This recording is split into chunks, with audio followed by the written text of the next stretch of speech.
अस्सलाम वालेकुम mister, welcome back to engineer expert. आज का जो वीडियो है वो हमारा उन स्टूडेंट्स के लिए जो कि म्यूट के फेज़ 2 में अपीयर होने जा रहे हैं। स्टूडेंट्स के लिए ये वीडियो काफ़ी हेल्पफुल हो जाएगा क्योंकि हम इसमें डिस्कस करेंगे कि फ़ेज़ 1 जो मेरान यूनिवर्सिटी की एंट्री टेस्ट का हुआ था उसमें कौन से क्वेश्चंस रिपीट हुए थे और कौन से क्वेश्चंस ज़्यादातर आए थे और किन टॉपिक्स में से ज़्यादा क्वेश्चंस हर शिफ्ट में आए थे, क्योंकि हमने वो टॉपिक्स शॉर्टलिस्ट किए हैं कि जिनमें क्वेश्चंस हर शिफ्ट में एक या दो क्वेश्चन उस टॉपिक में से आया है और वो टॉपिक रिपीट हुए हैं।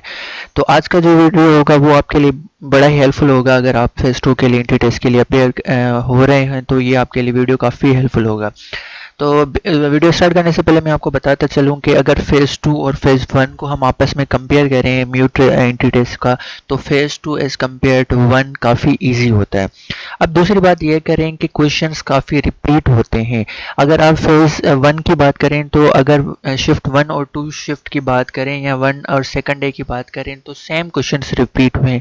हमने स्टूडेंट्स से काफ़ी हमारी टीम ने अप्रोच करके उनसे पूछा था कि क्वेश्चंस हमने उनसे लिए थे, रिसीव किए थे, तो हमने इतना देखा था कि एटलीस्ट 7 से 8 क्वेश्चन तो हर शिफ्ट में रिपीट हो रहे थे। और अगर डे वाइज बात करें तो 15 से 16 मीन्स ये शिफ्ट होते हैं। अब मैं आपका इनको क्राइटेरिया बता देता हूँ आपको, ताकि अंडरस्टैंड हो जाए कि कैसे टेस्ट ये प्रिपेयर होती है। कि इनके पास ना एक ही स्टॉक होता है क्वेश्चंस का, ठीक हो गया, एक ही स्टॉक होता है। अगर वो कंप्यूटर जो स्टॉक करता है क्वेश्चंस, उनके उनके पास सिर्फ एक ही स्टॉक। फॉर एग्जांपल अगर 100 क्वेश्चंस या 1000 क्वेश्चन वो रखते हैं स्टॉक में, तो वो अगेन लूप में रिपीट होते रहते हैं क्वेश्चंस। तो इससे क्लियर ही होता है कि आपके जो क्वेश्चंस रिपीट होते हैं, अगर फेज़ 2 में आप प्रिपेयर हो रहे हैं तो आप मेक श्योर करें कि आपको जो तैयारी करनी है, आपको जो प्रिपरेशन करनी है वो फेज़ 1 के अकॉर्डिंग करनी है। आपको जो अगर फेज़ 2 क्रैक करना है तो मेरी टिप और ट्रिक आपको यही है कि आप फेज़ 1 को मद्देनज़र रखते हुए अपनी प्रिपरेशन करें और उसको देख के टॉपिक और अपनी जो प्रिपरेशन है उस हिसाब से करें। अगर आप फेज़ 1 पे अपेयर हुए हैं तो आपको आइडिया हो गया कि भाई अब मेहरान की टेस्ट कैसे आती है। अब आपको ये आइडिया हो गया कि मेहरान की टेस्ट कैसे आती है, उनकी डिफ़िकल्टी लेवल। अब सेकंड ये है कि आप स्मार्ट वर्क करें। आपने देख लिया कि कैसे क्वेश्चंस आते हैं, आपने हमारी टीम से जो है क्वेश्चंस पास जो फेज़ 1 में आए हैं इस साल, तो वो रिसीव करके उन पे प्रैक्टिस करें और देखें कि भाई किस टॉपिक में से हर बार जो क्वेश्चंस आया ही आया है।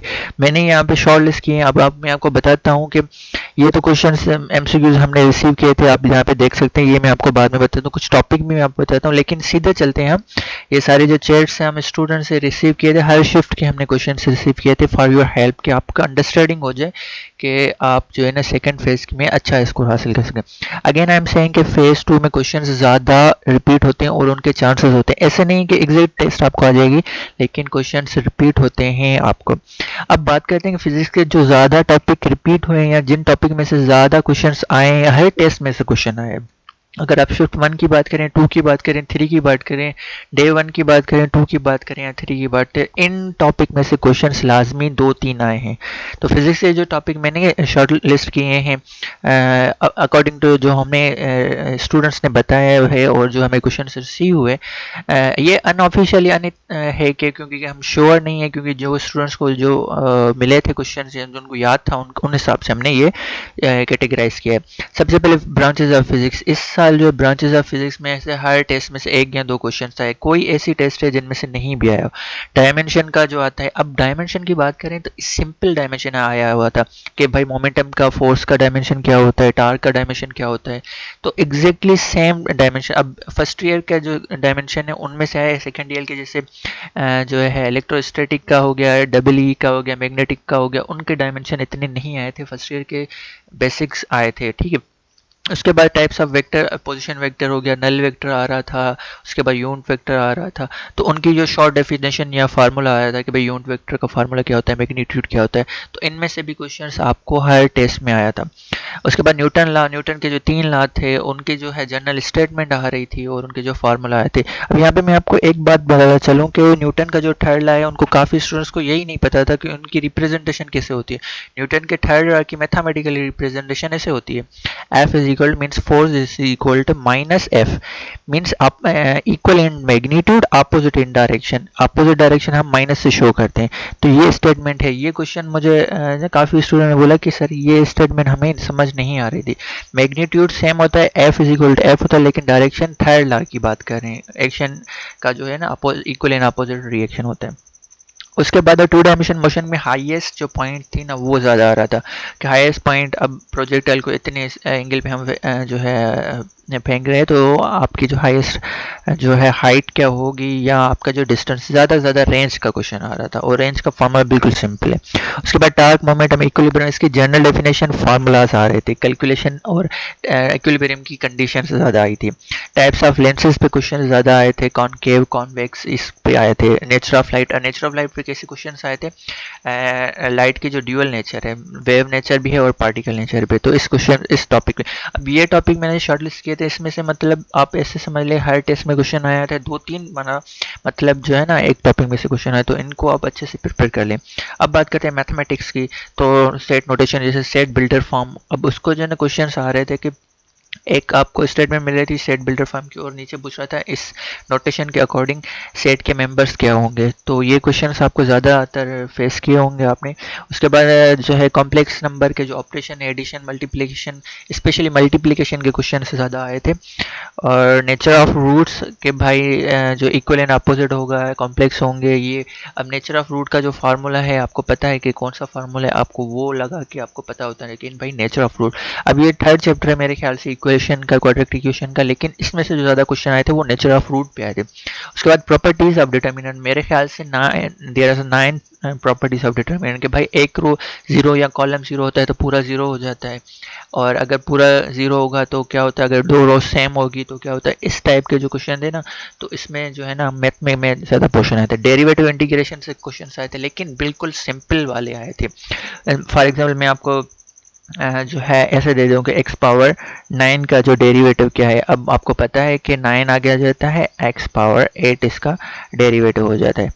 तो इस टाइप के सिंपल क्वेश्चन आ जाए। साइन का आ गया, जैसे साइन का जो है ना हमें साइन, अब साइन के बाद जो एक आया था साइन एक्स क्यूब, तो पहले साइन का एंगल के साथ डेरिवेटिव लेते हैं, फिर एंगल का हम अलग से लेते हैं। तो ये आपका इस टाइप के जो डेरिवेटिव आए थे। उसके बाद कॉनिक सेक्शन आपका इंपॉर्टेंट है उसमें से, लेकिन इस साल जो ज़्यादा क्वेश्चन आए थे वो पैराबोला पे क्वेश्चन आए थे। लास्ट ईयर जो सर्किल पे क्वेश्चन ज़्यादा आए थे, लेकिन इस बार पैराबोला पे क्वेश्चन ज़्यादा आए थे। तो आपको इस बार पैराबोला पे आपको ज़्यादा प्रिपरेशन करनी है, लेकिन कॉनिक सेक्शन में आपको 4 से 5 क्वेश्चन लाजमी आ जाते हैं।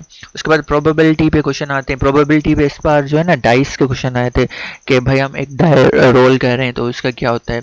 और लास्ट ईयर जो ज़्यादा क्वेश्चन आए थे वो आए थे कार्ड पे, डेक पे हम क्वेश्चन आए थे। और ये यहाँ पे आए, और दूसरा कॉइन पे आता है कि 2 कॉइन्स हम साइमल्टेनियसली जो है टॉस करते हैं।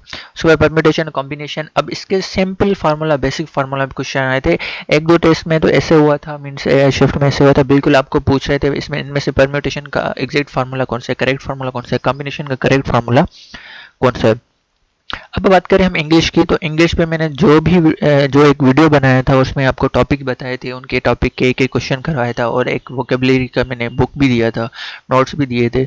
एग्जैक्ट वहीं से टेस्ट आई थी जो पैटर्न मैंने आपको बताया था। मोस्टली स्टूडेंट ने मुझे रीच करके बोला था कि सर अब वो वीडियो आपके लिए आपका जो था वो काफ़ी हेल्पफुल था। एग्जैक्ट उसी पैटर्न पर टेस्ट आई थी और उन्हीं टॉपिक में से टेस्ट आई थी जो आपने बताए थे, एक टॉपिक भी बाहर नहीं था।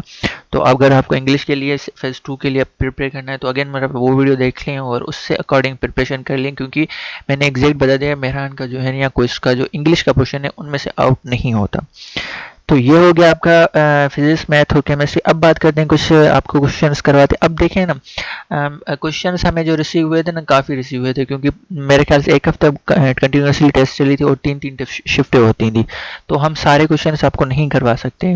तो मैं आपको ये सैम्पल क्वेश्चंस यहाँ पे कुछ टॉपिक हो गया, कुछ आपको क्वेश्चंस करवा देता हूँ कि जिससे आपको आइडिया हो जाए कि फेज़ 1 में क्वेश्चंस किस टाइप के शिफ्ट वाइज आए थे। ऐसा यूनिट ऑफ फोर्स आपका जो सिंपल, अब देखिए सिंपल कितना टेस्ट थी। Within an elastic frame applied force is directly proportional to displacement is called Hooke's law. मेरे ख्याल से अगेन आप इसको कंफर्म कर लें ये क्या होता है।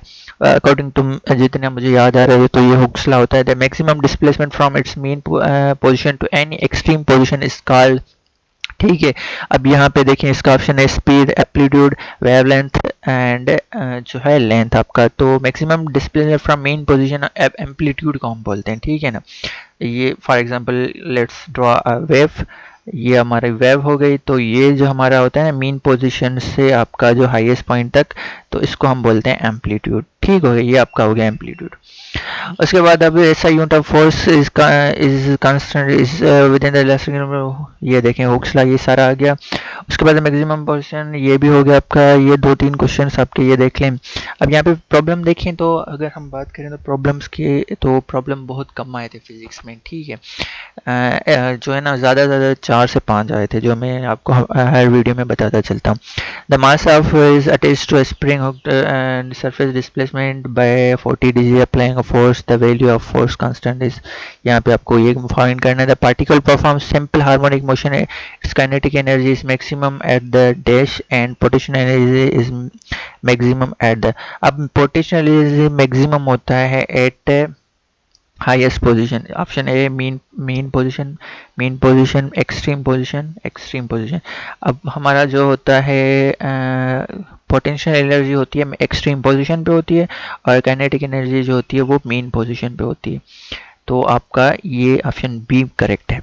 अब particle perform simple harmonic motion, its acceleration is maximum at, अब यहाँ पे आप देख सकते हैं इसकी एक्सेलेरेशन किस पॉइंट पे मुझे, mass attach to a spring and perform vibratory motion is. अब यहाँ पे काफ़ी टाइम ऐसे भी आया था कि आपको ना टाइप्स ऑफ मोशन पे भी क्वेश्चन आ गए थे, जो है ना।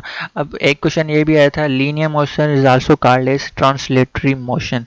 लीनियर मोशन को ट्रांसलेटरी मोशन भी करते हैं जो विद इन द लाइन हो। उसके बाद रोटेटरी मोशन को हम सर्कुलेटर या सर्कुलर मोशन भी बोलते हैं, ठीक है। तो ये भी क्वेश्चन सिंपल सिंपल आए थे।